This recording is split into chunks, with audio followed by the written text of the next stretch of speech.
Kita ulas soal penetapan pemerintah soal anggaran baru untuk fasilitas bagi pejabat dan pegawai pemerintah bersama pengamat kebijakan publik Agus Pambagio dan anggota Komisi 2 DPR RI Ahmad Doli Kurnia. Selamat malam, Mas Agus, Bang Doli. Malam, malam, Malam. Bang Doli.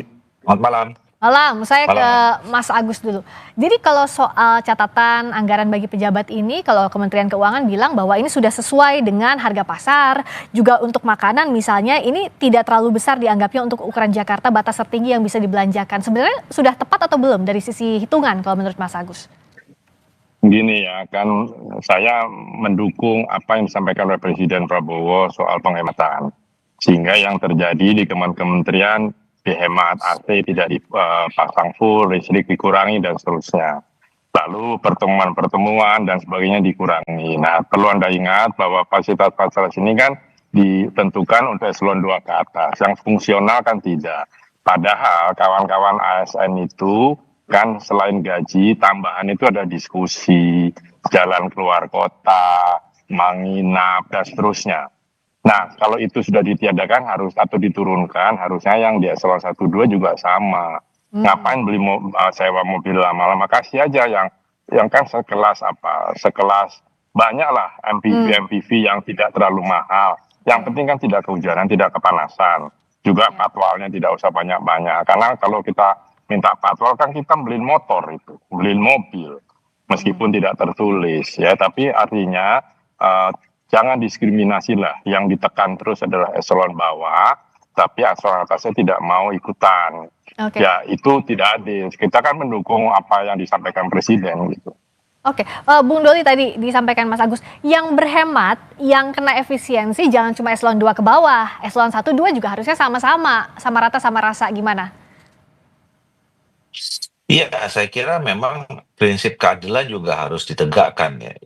Intinya adalah bahwa kita semua mendukung ya, mau kita menghadapi situasi ekonomi yang sulit atau yang lapang, yang namanya penghematan efisiensi itu ya harus dilakukan ya. Untuk apa kita berboros diri kalau memang kita bisa hemat, itu prinsip pertama. Nah, yang kedua juga memang harus diberlakukan kepada semua yang semua level ya. Nggak boleh ada diskriminasi penerapan penghematan itu. Jadi saya kira memang ya coba lagi kalau memang ada pandangan ya terutama dari Mas Agus tadi bahwa memang tidak kelihatan ya semuanya merata gitu, ya mungkin perlu juga ditinjau ulang lagi itu supaya memang nanti semuanya merasakan hal yang sama, karena kalau tidak adil nanti akan mengurangi kinerja tuh. Ya kan, nanti ada yang semangat bekerja, ada yang tidak semangat karena merasa tidak diperlakukan secara adil. Nah, itu akan dan itu akan mengganggu produktivitas pemerintahan juga. Nah, jadi kan efeknya juga bisa tidak bagus gitu. Jadi menurut Bung Doli ini masih harus ditinjau ulang? Ya tadi kalau memang ini kan baru diumumkan ya.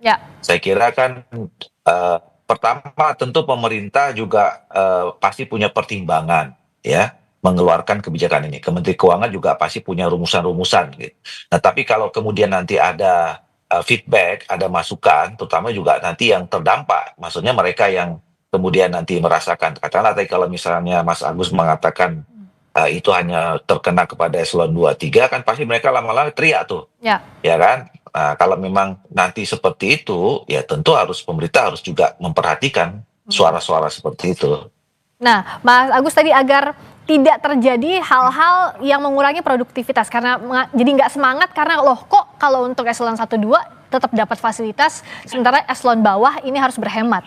Itu apa yang harus dilakukan? Apakah memang harus ditahan dulu, aturannya nggak berlaku dulu atau seperti apa, Mas Agus?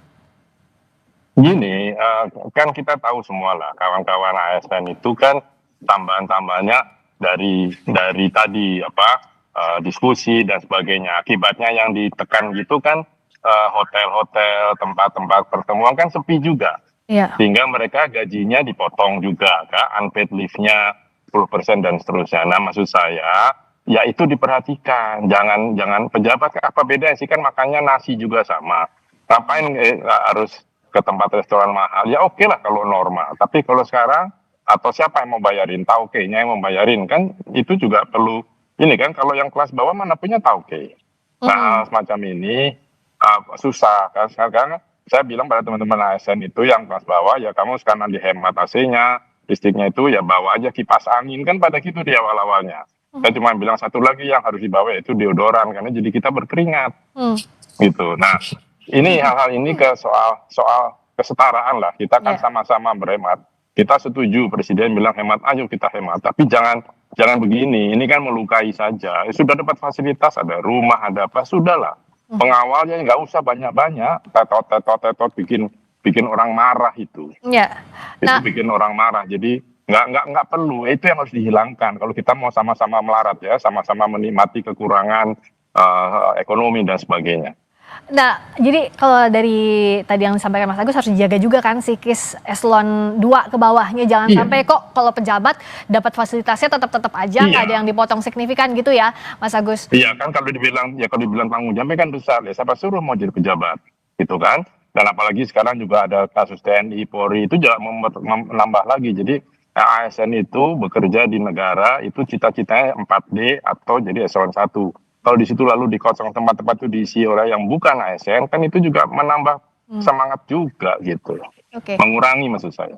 Kalau dari Bung Doli, bagaimana sebenarnya untuk melihat dalam kondisinya di lapangan, kan ada hierarki. Misalnya fasilitas eselon 1 dapatnya apa, eselon 2 dapatnya apa, nggak bisa dihindarkan. Tapi dalam kondisi efisiensi, apa-apa sebenarnya yang harus lebih diperhatikan, hal yang harus hati-hati diputuskan, Bung Doli? Ya, pertama tadi misalnya kalau soal ini juga harus dihitung. Kemarin waktu pertama kali juga kebijakan yang dikeluarkan, saya juga sempat menyampaikan, misalnya kalau mereka meeting-meeting, kemudian rapat-rapat gitu, FGD segala macam itu kan ditiadakan, yang selama ini itu juga dilaksanakan misalnya di tempat hotel, di hotel-hotel gitu ya. Dan menurut saya sebetulnya belum tentu juga mewah-mewah itu rapat-rapat seperti itu. Cuman yang harus dipertimbangkan begini, kalau kita juga tidak mengukur, walaupun saya yakin ya pemerintah, Kementerian Keuangan sudah mengukur juga.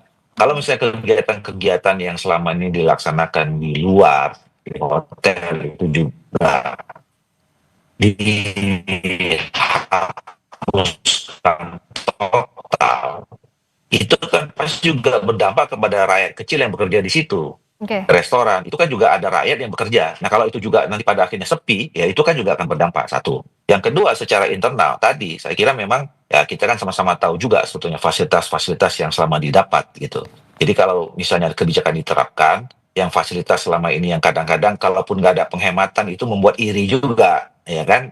Membuat jealous, eselon 3 dan 4 kok fasilitasnya yang eselon 1, eselon 2 itu terlalu besar segala macam gitu. Nah, ini juga harus dipertimbangkan. Jadi kalaupun ada penghematan, nah fasilitas-fasilitasnya juga harus disesuaikan supaya tidak merasa ada yang ya apa namanya? Ada diskriminasi gitu ya? Merasa yang ya masa tidak adil lah kira-kira gitu. Ya.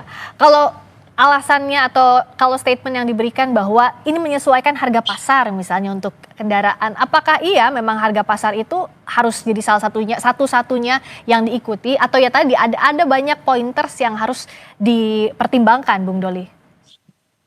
Iya, saya kira memang harus setiap kita mengambil kebijakan tentu tidak bisa dilihat dari 1, 2, 3 variabel saja ya. Semuanya harus dihitung, harus dikalkulasi. Seperti yang saya katakan tadi, urusan penghematan di ASN itu bisa berdampak juga kepada kehidupan masyarakat di luar ASN. Yang kayak tadi saya katakan, orang juga kan bekerja di tempat-tempat yang memang selama ini dipergunakan fasilitasnya oleh pemerintah atau ASN. Nah, itu kan nggak bisa juga variabel itu diabaikan. Maka oleh karena itu ya kita saya yakin dan saya kira juga ke depan seterusnya harus dipertimbangkan banyak variabel setiap kita mengambil keputusan yang strategis seperti ini. Nah, kalau misalnya dikatakan di kantor Kementerian Keuangan, saya tanya ke Mas Agus, kan dibilang bahwa ini biaya yang ditetapkan ini sebenarnya tidak terlalu besar untuk ukuran Jakarta satu. Berikutnya ini adalah batas tertinggi yang bisa dibelanjakan. Artinya ini justru dibuat buffer paling tingginya, nggak boleh ngelewatin batas itu di tengah efisiensi. Pertimbangan ini tepat atau tidak menurut Anda?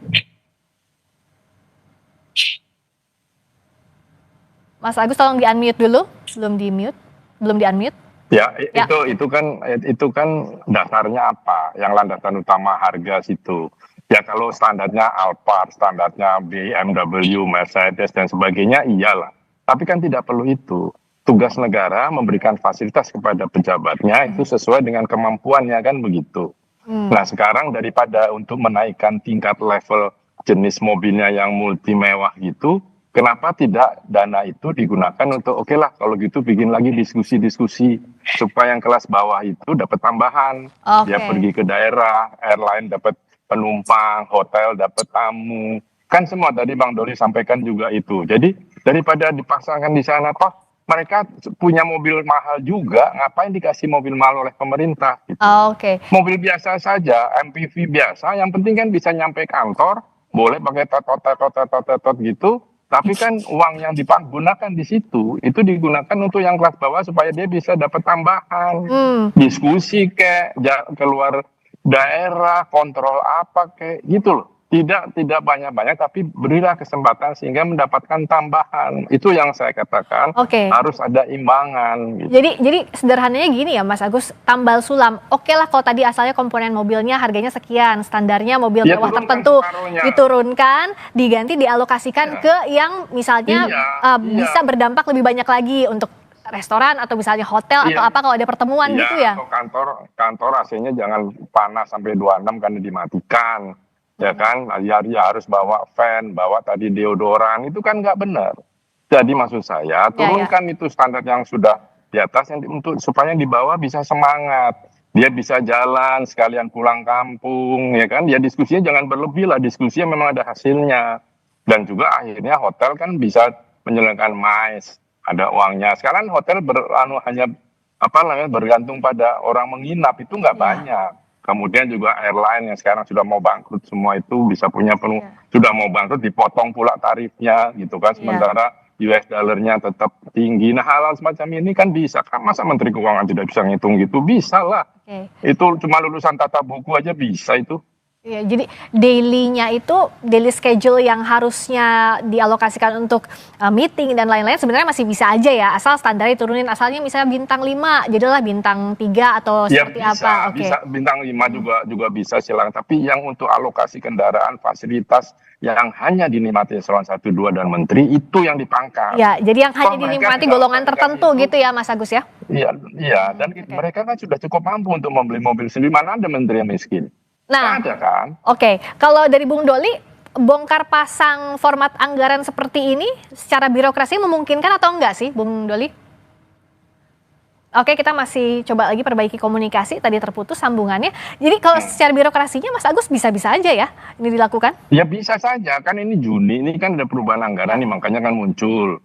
Ya kan, perubahan anggaran, ya dirubah saja, kan nggak masalah. Yang penting itu adil dan tidak dikorupsi, itu aja. Ya. Yang korupsi tembak aja udah, karena udah susah kita masih dikorupsi pula gitu loh. Iya. Jadi jangan sampai yang satu pihak merasakan efisiensi, pihak lainnya tidak. Tapi kalau untuk secara will-nya, kemauan ini, siapa yang bisa mengoreksi kebijakan yang sudah diputuskan?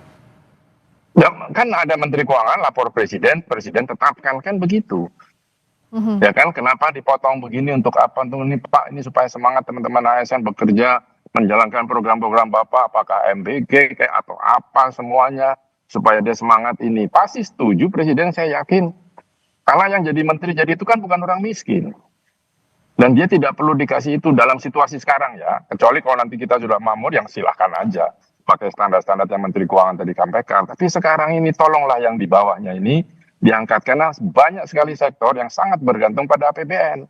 Begitu APBN-nya macet dari Kementerian PU, dari Kementerian Perhubungan, sekarang yang paling tinggi kan MBG. Nah MBG itu mengalirnya kemana itu? Nah ini yang harus dihitung dengan baik, dan Menteri Keuangan bisa lakukan itu, kan ada 3 wamennya. Terus apa kerjanya?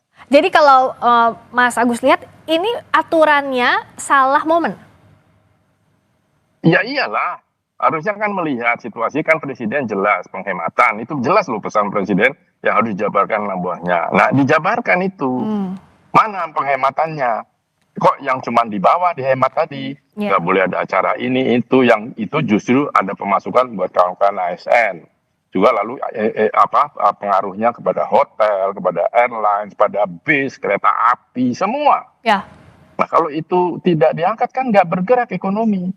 Ya. Ngapainnya sudah jadi pejabat kan, dia untuk jadi pejabat juga keluar duit banyak, artinya kan tidak miskin loh. Oke, jadi artinya mengeluarkan aturan soal anggaran di tengah efisiensi ini yang harus hati-hati dan harus cermat, harus dan merata dan cermati ya, jangan melukai orang yang sudah stres, duit nggak ada, terus melihat di atas, waduh kok enak ya, gitu. Ya harus merata dan cermat. Terima kasih Mas Agus. Dan jangan dioperasi, jangan dikorupsi ya. Kalau itu wajib ya, jangan sampai udah susah dikorupsi pula. Mau jadi apa ya kan? Mas Agus, terima kasih banyak. Agus Pambagio, pengamat kebijakan publik, selamat malam. Dan juga tadi sudah bergabung anggota Komisi 2 DPR RI Ahmad Doli Kurnia.